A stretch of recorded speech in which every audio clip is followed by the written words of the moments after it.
Bonjour et bienvenue dans Interview pour ce nouveau numéro. Nous allons parler de la coiffure traditionnelle africaine, essentiellement de l'inauguration du centre culturel Moissy Ouzora qui est conduit de maître par l'ambassadrice Sarah Princesse Lunzadissa Ngamba que j'ai l'honneur de recevoir sur ce plateau. Bienvenue Sarah. Bien, merci, bonjour. Un grand plaisir de vous avoir sur ce plateau d'interview. Quelles sont vos impressions tout d'abord? Déjà, je suis très heureuse d'être invitée à cette interview et un grand merci. Et surtout, parce que nous sommes en train de parler d'un sujet très intéressant, je serai très ravie de répondre à vos questions. Alors, je le dis d'entrée de jeu que vous êtes la CEO, la responsable numéro 1 du centre culturel Moissy Ouzora, dont l'inauguration va intervenir incessamment, c'est-à-dire ce samedi 29 novembre. J'ai envie de savoir que veut dire Ouzora exactement, parce que Moissy, on sait que c'est la femme en français, mais Ouzora, c'est quoi exactement? Déjà, Ouzora, c'est la beauté en swahili. Et nous avons voulu aussi mettre en lumière nos langues. Ouzora, c'est la beauté. Et au-delà de ça, c'est la fierté, au fait, l'affirmation de soi. Alors, si je dois dire ce que c'est Ouzora, c'est une fierté, c'est une affirmation de soi, c'est une confiance en soi, c'est une renaissance, c'est une reconnexion culturelle, identitaire autour de la beauté congolaise. Donc cette beauté, c'est au-delà du physique. C'est beaucoup plus le fort intérieur, si je comprends bien. L'effort intérieur, parce que c'est de l'intérieur qui sort de l'extérieur, au fait. Et Ouzora n'est pas seulement de l'apparence, mais c'est de ce que la femme peut regorger en termes de valeur, en termes de culture, surtout en termes de la confiance en soi, parce que c'est très capital. Quand une femme a ce qu'on appelle la confiance en soi, elle sait se maîtriser, elle sait maintenir son équilibre, elle sait aussi donner de l'amour autour de soi, accompagner, impacter les autres parce qu'elle n'est pas complexée. Alors, juste en passant, une petite question. Que diriez-vous, vous en tant que femme qui excelle dans un domaine bien particulier, à toutes ces sœurs, à toutes ces jeunes filles qui ne s'intéressent que sur la promotion de leur aspect physique? Parce que vous avez dit que Moissy Ouzora va au-delà, parle beaucoup plus de l'intérieur, la mise en valeur de ce qui est ce qu'on ne peut pas toucher, c'est immatériel par exemple. Alors, à toutes ces jeunes femmes-là, je pense que ce n'est pas ce que tu veux être, mais ce que tu seras demain. Parce que ce qui sera demain définit même les actions que tu dois entreprendre dès en présent. Alors, au-delà de se soucier plus de son apparence extérieure, pose-toi la question, est-ce que c'est réellement ce que je suis intérieurement? Si ce n'est pas ce que tu es intérieurement, il est temps pour toi de changer. Parce que le physique peut connaître des changements, mais si le physique connaît des changements qui n'est pas en harmonie avec ton intérieur, tôt ou tard, ça va réapparaître. Avec la vieillesse, par exemple. Avec la vieillesse, par exemple, avec le poids de l'âge, avec le manque d'entretien aussi, le manque d'entretien, entre guillemets aussi. Il y a aussi ce qu'on appelle la pression sociale. Parce que si on se soucie plus de l'apparence, c'est qu'on est vraiment ancré sur la pression sociale. Mais si on est diqué sur ce que nous sommes intérieurement, on saura faire face avec la pression sociale.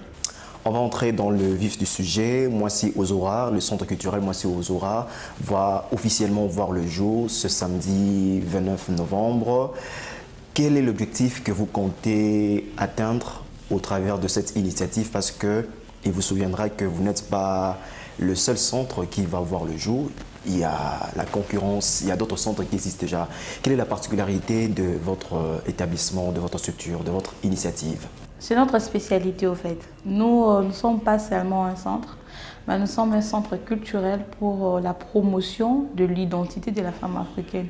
Vous remarquerez avec moi que sur 10 femmes en chemin aujourd'hui, vous pouvez trouver qu'une femme, une seule, parfois même personne, avec une corpulence ou avec une apparence qui renvoie directement sans demander à la femme africaine. Alors, la renaissance de ces centres culturels, c'est pour que nous soyons en mesure de mobiliser, de sensibiliser les femmes que, en fait, la culture, c'est au-delà de ce que nous pouvons définir. Et c'est cette disparition de la femme africaine que nous sommes en train de prôner pour que la jeune femme soit consciente de ses valeurs, soit en mesure de s'affirmer, enlever un peu la honte, être fière de ce qu'elle est. Et l'inauguration de ce centre, ça sera un moment de reconnexion. Parce qu'il y a beaucoup de surprises que nous vous réservons pour le samedi prochain. Une immersion où on met la personne face à ses réalités. Parce qu'aujourd'hui, on peut être fier si nous-mêmes, on est d'accord avec ce que nous sommes en train de faire. Pas par imposition, par obligation, mais par devoir personnel et devoir citoyen en tant que patriote. Ce qui se résume par l'introspection. L'introspection. Et ça, c'est très important. Et au-delà de ça, vous remarquerez qu'aujourd'hui, nous assistons à des scènes, par exemple, où les femmes sont en train de perdre ce qu'est la valeur africaine. La moralité, par exemple. Est-ce que s'habiller vaut simplement s'exposer ou exposer ses parties intimes? Non. On peut bien s'habiller, être belle. On peut impacter le monde et en s'habillant bien. Et aujourd'hui, nous avons copié la façon de s'habiller des autres pour que nous puissions perdre la nôtre. Et aujourd'hui, nous assistons à des violences parce qu'on pourra dire que non, il y a la violence, toutes ces formes de violence, mais on pourra, moi j'aime bien dire, il y a au-delà des formes de violence qui existent, il y a des violences où la femme inflige à l'homme par rapport à sa façon de s'habiller. Ça, on n'en parle pas. Mais ça, ce sont nos valeurs, en fait. Si on s'habillait bien, est-ce qu'on pouvait toujours continuer à assister à des formes de violence? Non. Tout part de la conscience. Voilà pourquoi au début, je disais, le plus important, ce n'est pas ce que tu donnes extérieurement, c'est ce que tu es intérieurement. C'est ce qui va t'aider à maintenir la cape, en fait. J'aimerais que nous puissions nous exporter, étendre vraiment nos limites, même sur le plan linguistique. Tous à la bilingue aussi, ça faciliterait aussi la tâche à tout le monde à comprendre le message. J'essaie de me mettre à la place de Sarah Princesse Ngambalun Salisa que vous êtes. N'entend la bouée, défi est très grand. Au lieu que Sarah a s'est focalisée, là je suis en train de rapporter le dire d'un groupe de personnes qui disent que, ou qui se disent que, défi est grand, pourquoi Sarah a quitté la femme congolaise principalement, a visé la femme africaine? Est-ce que ça par prétention? Est-ce qu'Azo imaginait l'ampleur il y a combat Walinga mené? Parce que quand on voit l'Afrique, c'est presque 55 États, 55, 54 États, une cinquantaine d'États africains. Est-ce que aux astuces et pour atteindre toutes ces femmes de tous ces pays africains, pourquoi n'avoir pas décidé au banana la femme congolaise, où ils a peut-être pas facile, mais où ils a zone la plus proche quoi.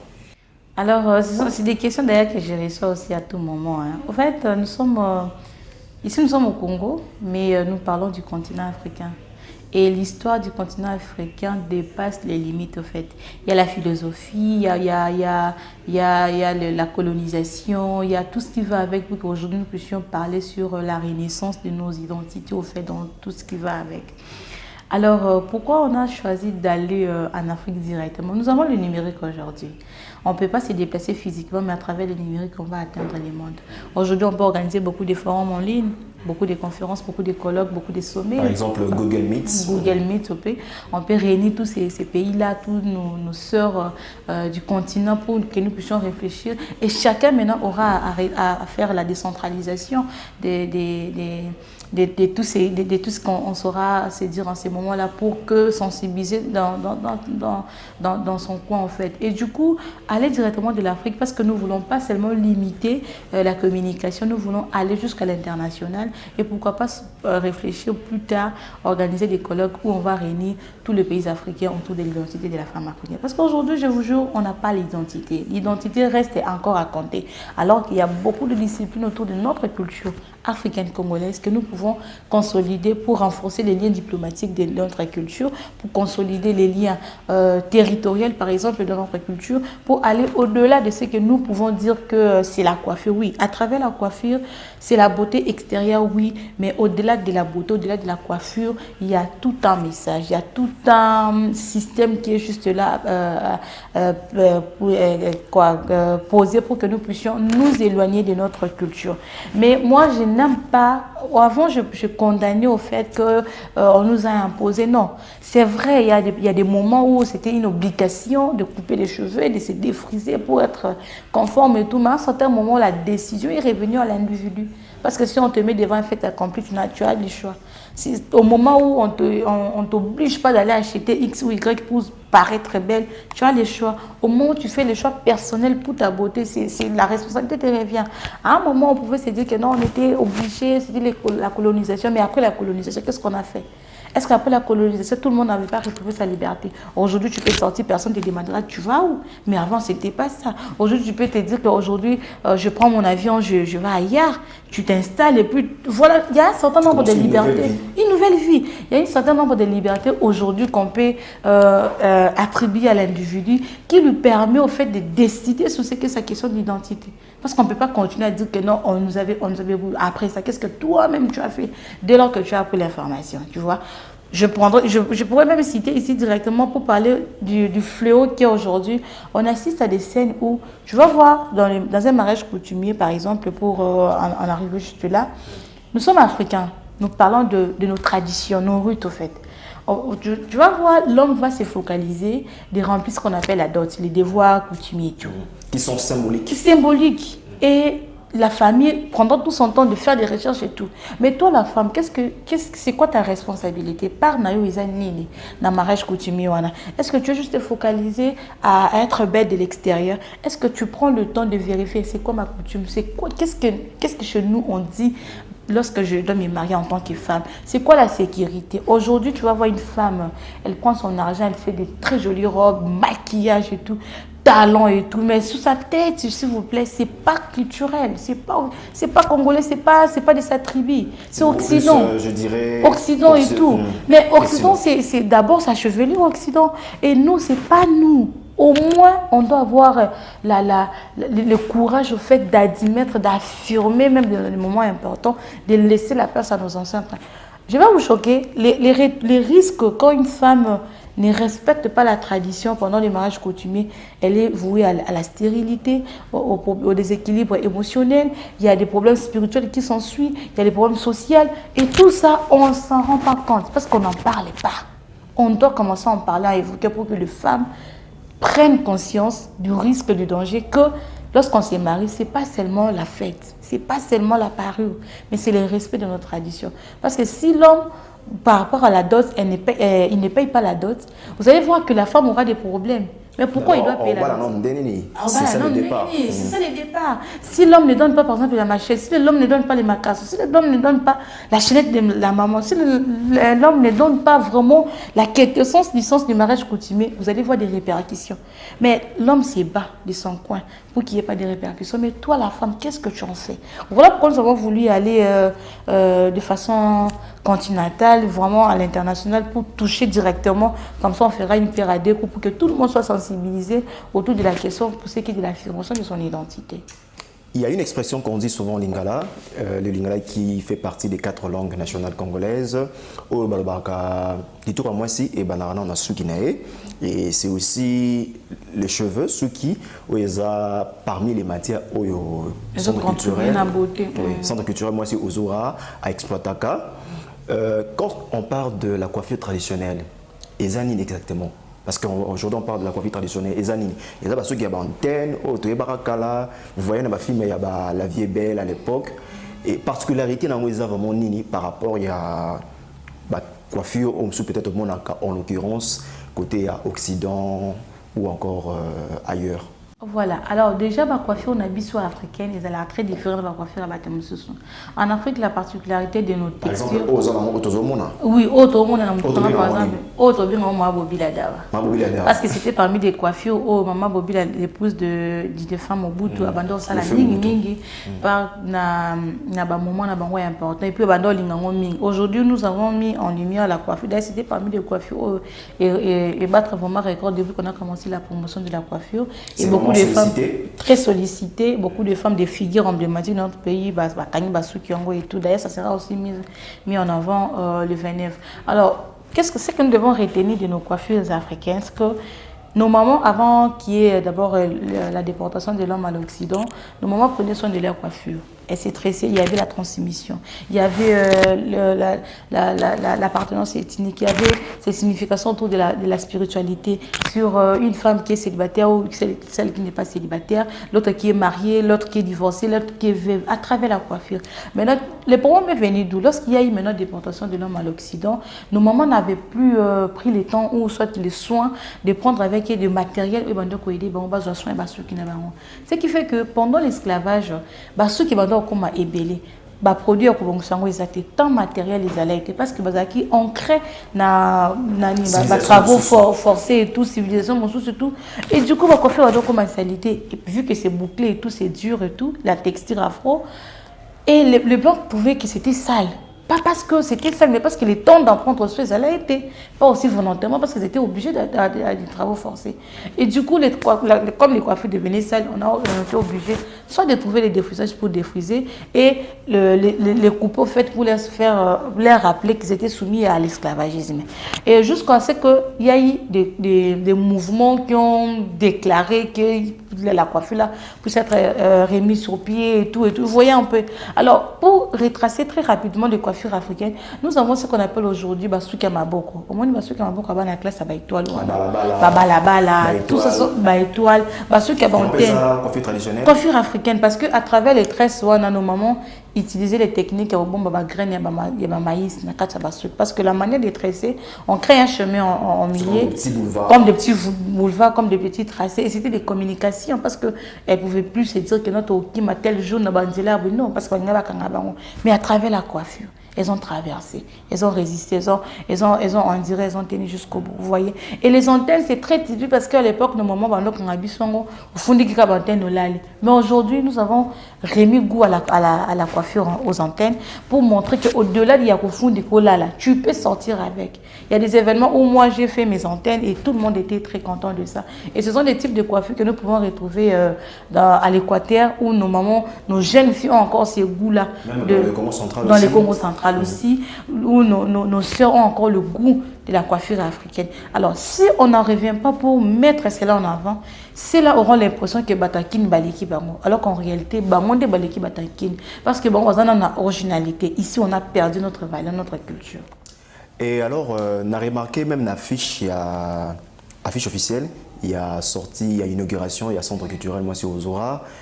Ou encore même au-delà, souvent dans mon cas, quand on parle de la coiffure traditionnelle, tout le monde a mis moi aussi. Pourquoi Mobile a écarté Mobile a exactement. Non, Mobile a écarté. Est-ce que la coiffure traditionnelle, Mobile les a ratés? Oui, les hommes à l'époque, parce qu'il y a un style, il y a bouki, non, il y avait bouki devant, bouki derrière, pelouse, pain qui pèse à la qui tout ça qui va modèle, quand tu même dans le beau. Quand tu es dans le beau, on a bien taillé, bien rasé et tout.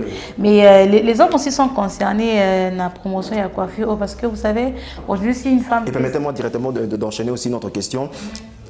Najou wana oya inauguration. Je pense qu'il y aura aussi des moments où il y aura une opportunité. Bien sûr. C'est une belle opportunité. D'ailleurs, on a lancé opération inauguration coiffure, c'est-à-dire tout le monde a dress code des coiffures africaines et tenues africaines.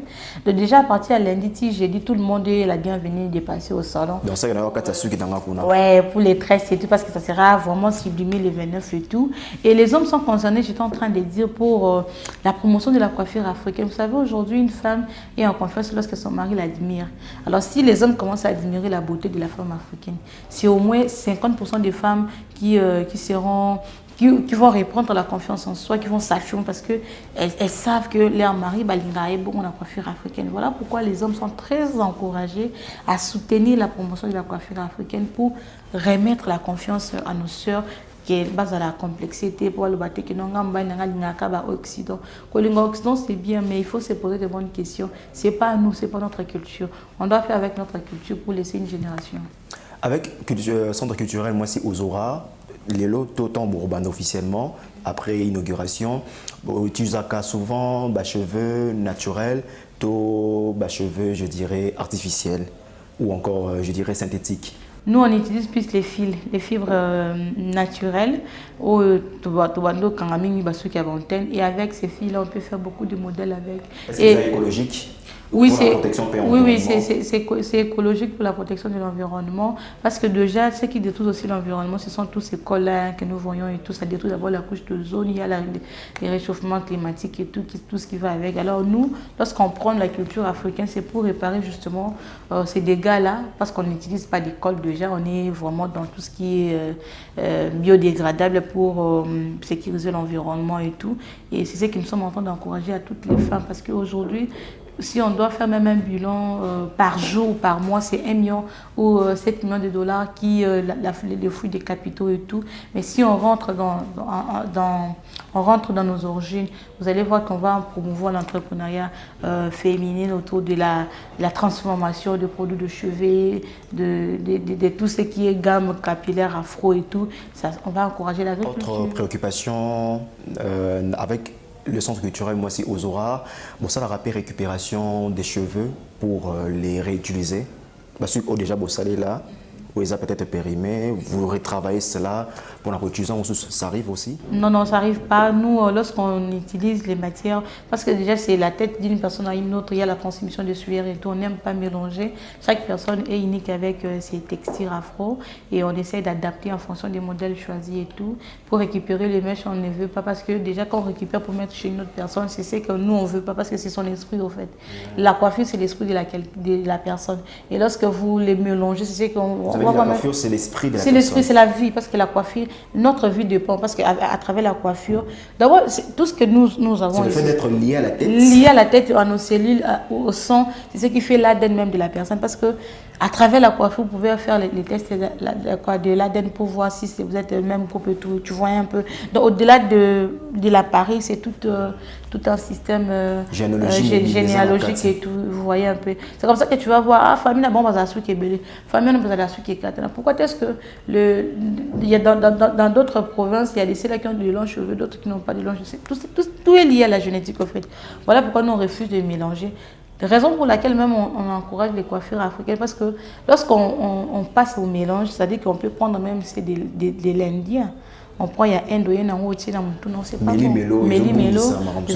Donc tu changes en fait. Tu prends, c'est pas spirituel. C'est pas spirituel. On doit respecter la spiritualité, la tradition et on doit laisser chaque chose avec chaque personne avec sa coiffure, n'est pas mélangée pour un respect de soi. Parce que je ne sais pas l'histoire de ta famille, tu ne sais pas aussi l'histoire de ma famille. Quand je prends tes cheveux, je mets sur moi, tu n'as pas idée de comment nous sommes en train de se transmettre des esprits. Ça ne sera pas intéressant. La coiffure, c'est quelque chose de très grand. Alors, Sarah Princesse, l'ambassadrice culturelle, traditionnelle, Sarah Princesse Ngamba, l'Unsalissa, nous avançons presque déjà à la fin de cet échange. Quelques dernières petites questions. Il y a un de vos admirateurs qui a requis l'anonymat, à dans la communauté. Malinga, il y a quelque chose, en préparant cette interview, m'a demandé de vous poser cette question. Est-ce que le centre culturel, moi, c'est Ozora, déjà est sollicité l'accompagnement, il y a ministère, il y a culture, art et patrimoine, pour la promotion, il y a œuvre NEP au niveau national. Si ce n'est pas le cas, Alinga peut donner un coup de pouce. Ah, Azala, bienvenue. Azala, bienvenue pour notre service au coup de pouce. Nous serons très heureux parce que vous savez, la plupart de nos autorités disent que il faudrait que la jeunesse base de la tête et même comme ça nous on va venir. C'est ce que nous on a voulu leur montrer. Nous on a commencé sans rien, sans accompagnement, sans soutien. On a commencé. On est arrivé là où nous sommes parce que nous avons créé que notre domaine éco Simba et qu'avec la force de la passion, de l'amour autour de la culture, nous pouvons arriver à faire quelque chose. Mais là nous profitons pour lancer l'appel à toutes les dames en fait. À toutes les dames, à notre président de la République, Félix Antoine Tshisekedi, qui dit même qu'il veut faire de la promotion inclusive de la culture. Donc tout cela passe par la coiffure africaine parce que sinon ça peut aller au-delà. Ça peut aller au-delà. Est-ce que le centre peut exploiter côté accoutrement pour tout le monde peut style nayo, tu baptisé Zulu? C'est toujours moi sous l'accoutrement aussi. Nous avons aussi des formations en coupe et couture, en coiffure parce qu'on donne aussi des formations. Principalement c'est la coiffure après l'accoutrement et l'artisanat qui va avec. On prend la dernière question, vous allez y répondre à deux volets en 10 secondes. Au mois de mars dernier, vous avez organisé le festival Likitanuele à Caen, la 3e édition. Quelles sont les retombées que vous avez reçues de la 2e édition?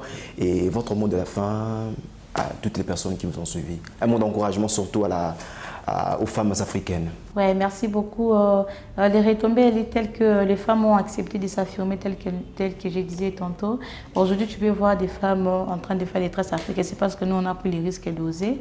Et il y a eu quelques collaborations, par exemple, dans des chaînes un peu qu'on pourra citer même prochainement.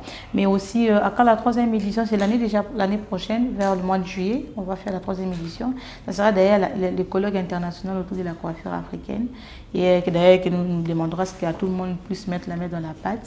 Et à cette jeune femme-là qui aujourd'hui a du mal à s'affirmer, je dirais que le plus important dans la vie, ce n'est pas l'apparence que tu donnes. C'est que les autres peuvent dire de toi, mais c'est que toi-même, tu peux faire en sorte que les autres puissent dire de toi. C'est-à-dire qu'on doit être honnête avec nous-mêmes, dans notre fort intérieur, d'oser ce que beaucoup ont pensé que ça sera impossible. Et moi, j'aime bien le dire, l'obi ou les kalelo, si on a commencé tôt et si on a été sérieux dans ce que nous sommes en train de faire. Ça sera votre mot de la fin. Merci en tout cas l'ambassadrice, je dirais, culturelle, traditionnelle, africaine, Sarah Princesse Ludzali Sangamba. Un joli nom, très kilométrique mais très intéressant aussi. Merci. Merci d'être passé. On se donne rendez-vous pour le samedi 29 novembre prochain pour l'inauguration officielle du Centre culturel Moissy Ozora. Et merci à vous de nous avoir suivis. On se retrouve la prochaine fois pour le même plaisir et le même travail.